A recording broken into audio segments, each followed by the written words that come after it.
I am proud to create him Prince of Wales, Tywysog Cymru, the country whose title I've been so greatly privileged to bear. Something extraordinary is being claimed to have happened inside Buckingham Palace. Not a public ceremony, not a speech, not an announcement from the steps of the palace, but a decision allegedly made behind closed doors that could carry enormous consequences for the future of the British monarchy. According to the account we are examining, King Charles III has signed an order placing Princess Catherine at the center of responsibility for the crown jewels. Not simply allowing her to wear them, not merely giving her ceremonial access, but making her their sole guardian. If that claim is accurate, the significance goes far beyond diamonds, crowns, and historic pieces of jewelry. Because the crown jewels are not ordinary possessions, they represent continuity, authority, and, perhaps more importantly than anything else, the survival of the crown itself. And the timing of this reported decision is what makes the story so intriguing. King Charles has been undergoing cancer treatment since his diagnosis in early 2024. His treatment has reportedly been reduced, but that does not mean it has ended. And while the palace has not publicly announced any timetable for a change of monarch, a series of developments has caused royal observers to look much more closely at the role being given to William and Catherine. So what is really happening? Is this simply sensible preparation for the future, or does it point towards something much more significant? Because when you place all the pieces together, the picture becomes increasingly difficult to ignore, and one detail in particular changes the entire story. King Charles is facing a very different reality from the one he expected when he finally became monarch. For decades, he had waited for the throne. Then, in 2022, after the death of Queen Elizabeth II, the moment he had spent his entire adult life preparing for finally arrived. But less than 2 years into his reign, his health became a serious concern. In early 2024, Charles underwent what had been expected to be a routine procedure for an enlarged prostate. During that treatment, doctors discovered cancer. Buckingham Palace did not disclose the precise type of cancer. It did, however, confirm that it was not prostate cancer. The revelation immediately changed the atmosphere surrounding the new king. For months, public appearances were affected. His treatment became part of the background to almost every discussion about the future of the monarchy. And yet, Charles continued working whenever his health allowed. Then, in December 2025, came an important update. During a video message for Channel 4's Stand Up to Cancer broadcast, the king spoke about his treatment. He explained that because of early diagnosis, effective intervention, and following medical advice, his cancer treatment schedule could be reduced in the new year. For many people, those words sounded encouraging, and they were. But there was another detail that deserved attention. The treatment was being reduced. It was not described as finished. It was not presented as proof that the cancer had disappeared. And according to the account we are examining, the king was still regarded by palace sources as being in a precarious state. That distinction matters. Because when the health of a monarch becomes uncertain, the question is no longer simply about one man's well-being. It becomes a question about continuity. Who takes responsibility when the king cannot? Who represents the crown? Who handles duties that would normally belong to the monarch? And how much authority can be transferred before an actual change of sovereign becomes necessary? That is where William and Catherine enter the picture. And this is where the story begins to take a very different direction. In June 2025, King Charles invited Prince William and Princess Catherine to become grantors of royal warrants beginning in spring 2026. At first glance, that might sound like a technical royal appointment. But it is far more significant than it appears. A royal warrant is effectively the monarchy's official endorsement of a business. Since Charles became king, he and Queen Camilla had been responsible for deciding which businesses received this prestigious recognition. Then Charles brought William and Catherine into the process. It was an unusual move. The account describes it as one of the most significant constitutional developments of the current reign. And Catherine's involvement carried an additional historical distinction. She became the first Princess of Wales in 1116 years to grant royal warrants. The last woman to hold that distinction was Queen Mary, who held the title Princess of Wales before becoming Queen. Even Diana, whose position as Princess of Wales remains one of the most famous in modern royal history, never exercised this particular authority. That alone would have been remarkable. But it was only the beginning, because soon another symbol appeared, and this one was far more difficult to dismiss as ordinary royal protocol. In December 2025, Catherine attended a German state banquet at Windsor Castle wearing a tiara that had not been seen publicly for approximately 2 decades. The piece was the Indian circlet, historically significant, closely associated with the Queen Mother, and previously worn by Queen Elizabeth II. For 20 years, it had remained unseen. Then Catherine wore it. To many royal observers, the symbolism was unmistakable. A Princess of Wales was increasingly being seen wearing pieces of jewelry associated with queens, and the timing was difficult to overlook. Catherine was not simply receiving more attention, she was increasingly appearing in positions and symbols traditionally associated with the next stage of the monarchy.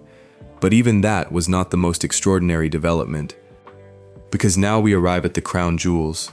And to understand why this reported guardianship matters, we have to understand what these objects actually represent. The crown jewels are not simply beautiful possessions stored inside the Tower of London. They are the physical symbols of centuries of British monarchy. The collection contains thousands of precious gemstones. Among its most famous objects is the imperial state crown. It contains thousands of diamonds, along with pearls, sapphires, emeralds, and rubies.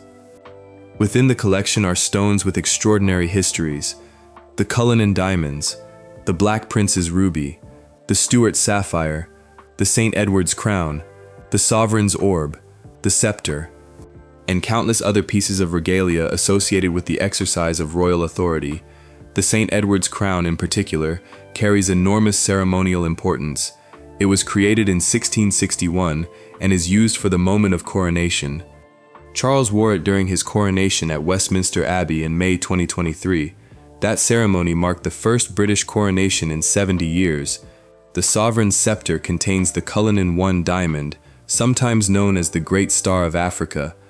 The collection also includes the Koh-i-Noor, one of the most controversial diamonds in the royal collection because of its history and connection to Britain's imperial past. These are not merely objects of decoration, they are symbols of sovereignty. And that is why the reported decision involving Catherine is so consequential.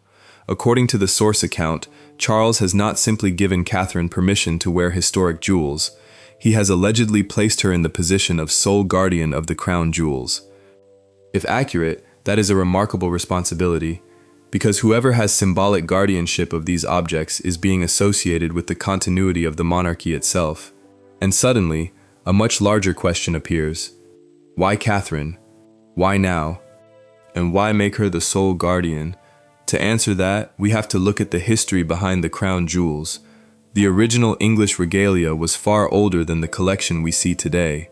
Some pieces were associated with coronations dating back centuries. But in 1649, after the execution of Charles I and the victory of Parliament in the English Civil War, Oliver Cromwell's government ordered the destruction of the monarchy's regalia. The crowns were melted down, gold was repurposed, gems were sold. It was a deliberate attempt to destroy the physical symbols of kingship, but the monarchy returned. When Charles II was restored in 1661, new regalia was commissioned, new crowns were created, new scepters were made, and a new collection was assembled. One important surviving object from before the destruction was the coronation spoon. The crown jewels that emerged after the restoration became the foundation of the collection known today, and they have survived extraordinary events ever since. Wars, political upheaval, the rise and fall of empires, changes in British society, the deaths of monarchs, and the longest reign in British history. There was even an attempted theft. In 1671, Thomas Blood managed to seize the St. Edward's crown and attempted to escape with it. He was caught. Remarkably, Charles II pardoned him. Since then, security surrounding the jewels has become increasingly sophisticated. The collection has been housed at the Tower of London for centuries. The jewel house remains one of the most heavily protected parts of Britain's royal heritage. And throughout all those generations, one principle remained constant. The crown jewels belonged to the institution of monarchy. They represented the reigning sovereign. So when the source account claims that Charles has now formally placed their guardianship in Catherine's hands, it is difficult to see the decision as meaningless. But there is an important distinction we must make. The source presents this as a major royal development. However, some of the claims surrounding its constitutional meaning, and especially the suggestion that it proves an imminent abdication, are not publicly confirmed. There has been no public announcement establishing that King Charles intends to abdicate. There has been no confirmed timetable, and there has been no constitutional announcement declaring that William will become king within weeks. Those claims remain speculation. But something else is happening. William's role has unquestionably been expanding. He has taken on important public duties. He has represented the king. He has hosted major events. And Catherine's responsibilities have grown alongside his. That is why royal observers have begun asking whether the monarchy is quietly preparing for a future transition. The question is not necessarily whether Charles is about to step down. It may simply be whether he is making certain that the institution can continue smoothly whatever happens with his health. That would be entirely understandable. A monarch does not need to announce an abdication in order to prepare the next generation. And perhaps this is the most important distinction in the entire story. Preparation is not proof, but preparation can still tell us something. It can reveal how seriously the people inside the institution are thinking about the future. And there is another part of this story that makes Catherine's position particularly interesting: her own experience with illness. In January 2024, Catherine underwent abdominal surgery. The exact nature of the procedure was kept private. Then, in March of that year, Catherine announced that she had been diagnosed with cancer. She revealed that she was undergoing preventative chemotherapy. The announcement deeply affected the public. For months, Catherine remained largely away from public duties while concentrating on her recovery. Then she gradually returned. By the end of 2024, she was appearing publicly again. And in 2025, according to the source account, she was declared to be in remission. Her return was not simply a personal recovery, it became another chapter in her transformation as a senior member of the royal family. She returned to major events. She attended state occasions. She continued her charitable work. And in November 2025, she delivered her first major speech in more than 2 years at the Future Workforce Summit in London. The message was clear. Catherine was back. But she was not simply returning to the role she had occupied before. Her position appeared to be expanding. She was being placed closer to the center of royal responsibility, and that is where the crown jewels become significant again, because a monarch's trust is not normally measured only by public speeches. It is measured by responsibility, by authority, by what they are permitted to represent, and by which symbols they are allowed to carry. Catherine's increasing use of historic royal jewelry therefore attracted attention. The Indian circlet was one example, but the broader pattern was even more striking. Over the years, she has worn pieces from the royal collection that carry associations with previous queens and senior royal women. Each appearance created attention. Each piece connected her visually with earlier generations, and gradually, a new image began to emerge. Catherine was no longer simply the young woman who married Prince William. She was becoming one of the principal public faces of the institution. And that raises an uncomfortable question. Could Charles be preparing Catherine not simply to become queen one day, but to begin exercising some of the symbolic responsibilities associated with queenship before that day arrives? The source account goes even further. It suggests that the crown jewel's guardianship is part of a broader transfer of responsibility. But again, we should be careful. There is no confirmed public evidence that Catherine is already functioning as a constitutional monarch. She is not the sovereign. King Charles remains king, William remains heir apparent, and Catherine remains Princess of Wales. Yet symbolism matters enormously in the British monarchy. Sometimes the institution communicates through ceremony long before it communicates through words. That may explain why the reported crown jewels decision has attracted so much attention, because the jewels are different from almost any other royal possession. They embody the crown. They have been present through centuries of succession, and their significance does not disappear simply because they are kept behind glass. When they appear in public, they remind the world that the monarchy is still connected to its past. And now, according to the account, Catherine has been placed at the center of their future. There is another question that naturally follows. What does this mean for Queen Camilla? Camilla is the king's wife. She has spent years establishing her position within the royal family. Her journey has been exceptionally difficult. For much of her public life, she was associated with one of the most painful periods in Charles's personal history. Her relationship with Charles became inseparable from the breakdown of his marriage to Diana. Public opinion was deeply divided.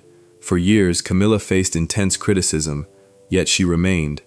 She married Charles in 2005, then she gradually built a working role. She supported causes including osteoporosis awareness, literacy, domestic abuse prevention, and animal welfare. Over time, public attitudes became more complicated. The woman who had once been one of the most controversial figures surrounding the monarchy became an established working royal. Eventually, she became queen. But there is a structural reality that cannot be ignored. The future succession does not pass through Camilla. It passes through William, and then through William's children. That means that however important Camilla is during Charles's reign, the long-term institutional future of the monarchy belongs to the next generation. That is not an insult to Camilla. It is simply the nature of succession, and this is precisely why the reported decision involving Catherine becomes so interesting. If the king were simply choosing a senior royal woman to assist with ceremonial responsibilities, Camilla would appear to be the obvious candidate. She is queen. She is already at the center of the king's public life. Yet the source claims that Charles chose Catherine instead. If that claim is correct, it suggests the decision was not about the present queen. It was about the future queen, and that changes the meaning completely, because Catherine is expected to become queen when William eventually succeeds his father, so perhaps the decision is not really about who holds the jewels today. Perhaps it is about ensuring that the transition of the institution is already being prepared. That possibility becomes even more intriguing when we consider what has been said about Charles's health. The palace has not announced an abdication plan. No formal succession timetable has been published, and reports suggesting that Charles could step aside within weeks remain unconfirmed. There have been claims from unnamed insiders that succession discussions have become more serious. Some reports have even suggested that certain upcoming royal events could become important milestones, but without official confirmation, those remain claims, and responsible reporting requires us to say so. Still, the fact that these rumors exist tells us something about the atmosphere surrounding the monarchy. People are watching, royal correspondents are watching, and every additional responsibility given to William and Catherine is being examined for clues. That scrutiny became particularly intense after reports that William and Catherine were being fast-tracked into duties that traditionally belonged to the monarch, and one reported moment captured the wider situation particularly vividly. According to the source, Charles appeared physically tired during a private reception, while William and Catherine quietly stepped in and carried on with the event. If accurately reported, the significance would not necessarily be that Charles was unable to perform his duties. It would be something more subtle. The next generation was ready to step forward, and perhaps that is exactly what a stable monarchy is supposed to do. Not wait for a crisis. Prepare before one arrives. That may be the real purpose behind these decisions. Not an imminent abdication, not a secret transfer of the crown, but continuity, because institutions survive by preparing for uncertainty. And Charles, more than most people, understands the importance of continuity. He spent decades preparing for his own reign. Now, he may be preparing the people who will follow him. And Catherine has another quality that makes her particularly valuable to the institution: her extraordinary public influence. The phenomenon often referred to as the Kate effect has been discussed for years. When Catherine wears a particular dress, jewelry item or accessory, public interest can be immediate. Products associated with her have frequently attracted enormous attention. Her influence extends beyond fashion. She has become a major cultural figure. Her charitable work has given her a public identity separate from William, and her ability to attract attention makes her particularly valuable to an institution that must constantly balance tradition with modern relevance. The crown jewels themselves depend upon public fascination. They are ancient objects, but they remain culturally powerful because people continue to care about them. They are displayed, they are worn, they are photographed, they are discussed. And when Catherine wears one of the historic pieces, millions of people who might otherwise never think about royal jewelry suddenly take notice. That is not trivial. It is part of how a historic institution remains visible. And if Catherine is indeed being entrusted with greater responsibility over the collection, her public influence could make that responsibility even more significant. The jewels become more than museum objects. They become living symbols. And Catherine becomes one of the principal people connecting those symbols to the next generation. But there is still one enormous question. Why now? Why would such a decision be formalized while Charles is still king? Why not simply wait?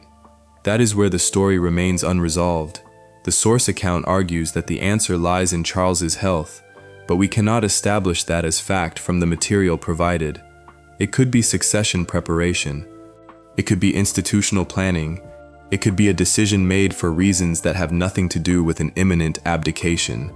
The palace has not publicly explained the full reasoning behind the alleged order, and that silence leaves room for interpretation. But silence does not automatically mean something secret is happening. Sometimes royal institutions remain silent because they do not believe every internal decision requires a public explanation. That distinction is important, because the more dramatic interpretation is not necessarily the correct one. What we can say is that William and Catherine have been given increasingly important responsibilities.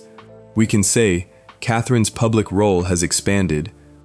We can say she has worn historic royal jewels associated with queens, and according to the source account, she has now been given an extraordinary level of responsibility for the crown jewels. Those facts, taken together, create a pattern. But the meaning of that pattern remains uncertain, and perhaps that uncertainty is exactly why royal watchers cannot look away, because the British monarchy has always been an institution of gradual change. Rarely does it announce every step. Instead, responsibilities accumulate. One appointment, one ceremony, one public appearance, one piece of regalia, one new duty, and eventually, when people look back, they realize the transition had been taking place for years.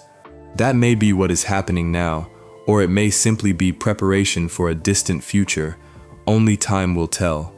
What makes the situation particularly remarkable is the historical journey Catherine herself has traveled. Born Catherine Elizabeth Middleton in Reading in 1982, she entered royal life through marriage. Before becoming Princess of Wales, she had already been involved in her family's business. She was not simply a ceremonial figure. She contributed to party pieces and worked behind the scenes. Then came marriage to William in 2011, then years of public scrutiny, then motherhood, then increasingly important royal responsibilities. And finally, the deeply personal challenge of cancer. Her diagnosis in 2024 changed the public's perception of her in another way. For the first time, millions of people saw not simply the polished Princess of Wales, but a woman confronting fear and uncertainty. Her return was therefore emotionally significant. She came back not as an untouched symbol of royal perfection, but as someone who had experienced vulnerability. Perhaps that is part of the reason the public response to her became so powerful. She had endured something deeply personal while continuing to carry the expectations of an institution watched by the entire world. And now, according to the source, she is being entrusted with some of the most important symbols that institution possesses. That is an extraordinary contrast. A woman who once stood outside the royal family is now being positioned close to its center, and the objects she is reportedly guarding have themselves survived extraordinary upheaval. They survived the destruction of the old regalia. They survived the restoration of the monarchy. They survived wars and political crises. They survived changes that once seemed impossible. They survived the end of empire. And now they are entering another period of uncertainty. The monarchy itself is changing. The generations are changing, and the people who will represent the crown in decades to come are already taking on responsibilities. So perhaps the most important part of this story is not the diamonds, it is the message behind them. A crown is never just a crown. A scepter is never just a scepter. A historic necklace is never merely jewelry. Within the British monarchy, these objects carry memory. They connect one sovereign to another, one generation to the next, one era to another. And that is why the alleged decision to place them in Catherine's guardianship carries such emotional and institutional weight. It says at the very least that she is trusted. It says that she is increasingly central to the future. And it reminds us that the monarchy is already preparing for a day when the people currently at its center will no longer be there. But does it mean Charles is preparing to abdicate? We simply do not know. There is no confirmed timetable. There is no official announcement. There is no evidence in the source material that establishes when, or even whether, Charles intends to step aside. Those who claim otherwise are interpreting the signs, and interpretation is not proof. Yet the signs themselves are worth watching.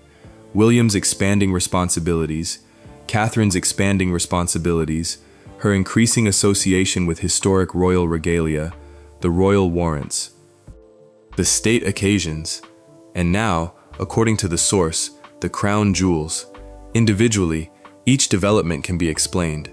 Together, they form a much more interesting question. Is the monarchy quietly preparing for the next chapter? Perhaps. But there is another possibility. Perhaps Charles is simply doing what every monarch must eventually do, preparing the institution to survive beyond himself. That would not necessarily mean an imminent abdication. It would mean stewardship. And stewardship has always been at the heart of the crown. A monarch does not truly own the monarchy. They inherit it, they serve it, and eventually they pass it on. That is why the crown jewels have such extraordinary significance. They are reminders that no individual reign lasts forever. Elizabeth II eventually passed the crown to Charles. Charles will one day pass it to William. And William, in time, will pass it to another generation. The jewels remain, the institution continues, the faces change, and perhaps Catherine's reported guardianship is simply another expression of that ancient principle. But if the timing is connected to Charles's health, as some commentators believe, then history may eventually look back at this period very differently. A decision that seemed administrative at the time could later appear to have been a signal, a quiet preparation, a moment when responsibility began moving from one generation to another.